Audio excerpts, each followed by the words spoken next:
Hello everyone, welcome back to another Watchin. Today we get to take a look at a prototype watch from Ardor and Forge.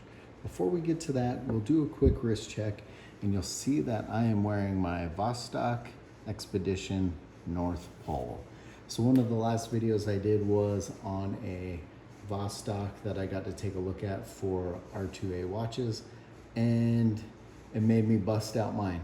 This thing is a bit of a beast. Pretty cool though. Also guys, if you're looking for discount codes or promo codes, I have discounts with Spinnaker, Aviate, and Ballast. And if you're into old cars, check out my other channel, Mileage Unknown. Me and my brother are working on old cars all the time, trying to keep them going down the road. Now, this watch from Ardor and Forge is the Rothrock.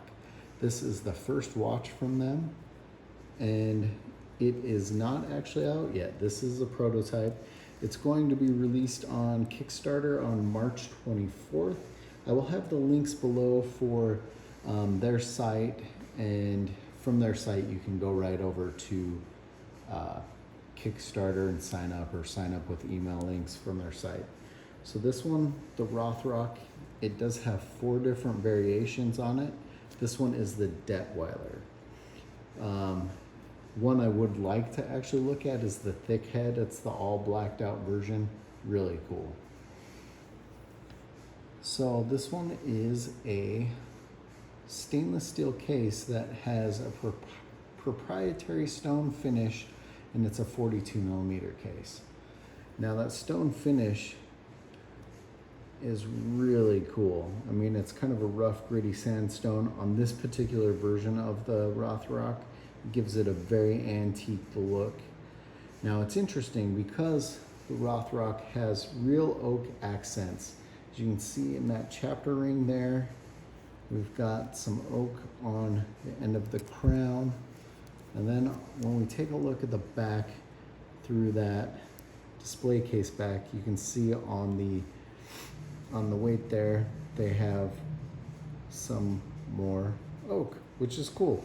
Now this one is running a Seiko NH35 movement, so I like that they did something a little different. You know, I love a display case back, but it's nice to see a little something different on the weight, just to kind of make it their own. Now the NH35 movement that's in this is a 24 jewel movement. It beats at 21,600 beats per hour with a 41-hour power reserve. Can be manually wound. This one has a screw down crown, so you can actually manually wind this one. It is a hackable movement, which is nice. One thing interesting about the choice of the NH35 for this particular watch, the NH35 normally has a date window. As you can see, we have no date window. So I actually had to do 2 clicks on the crown to get to where you would set the time. You know, I'm not 100% sure how I feel about no date window. On the flip side, it gives the dial a very nice uniform look. And so I go back and forth. It kind of bothers me that we have a hidden complication in there with the date window, knowing that it's there, but it's not. But I like the uniform numerals and markers on the dial itself. The chapter ring, super cool with that accent. Now, the leather on this one, and granted, I'm guessing because these are oak accents, they're going to be a little bit different on each watch. I actually like that the strap hold down kind of matches the coloration on the chapter ring on this particular one. The Rothrock has about 100-meter water resistance, which is nice. We have their logo on the buckle. And I am a big fan of the 4 o'clock position crown. This one has Swiss Superluminova. I like the kind of rivets that are on the strap as well. It's kind of interesting for being, you know, for having some earth tones with that wood, there's a lot of aspects of the watch that make me think more mechanical.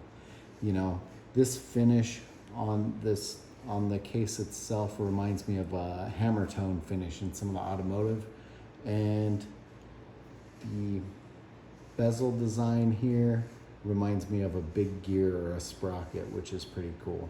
We're gonna throw it on wrist really quick. We'll go dark, take a look at the lume, and then be back at it.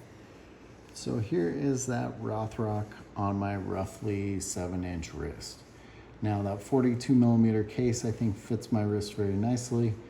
It is comfortable to wear. You know, for me, I will say I probably fall, my wrist shape, my size would fall in between these two positions on the strap itself.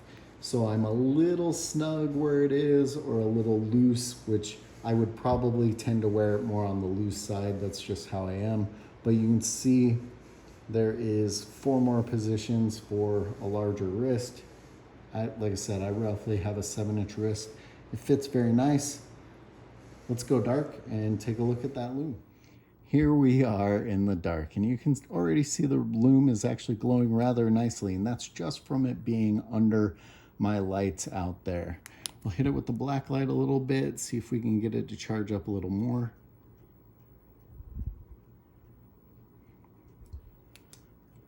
Not bad, pretty solid lume overall. I actually really like how well that shows up.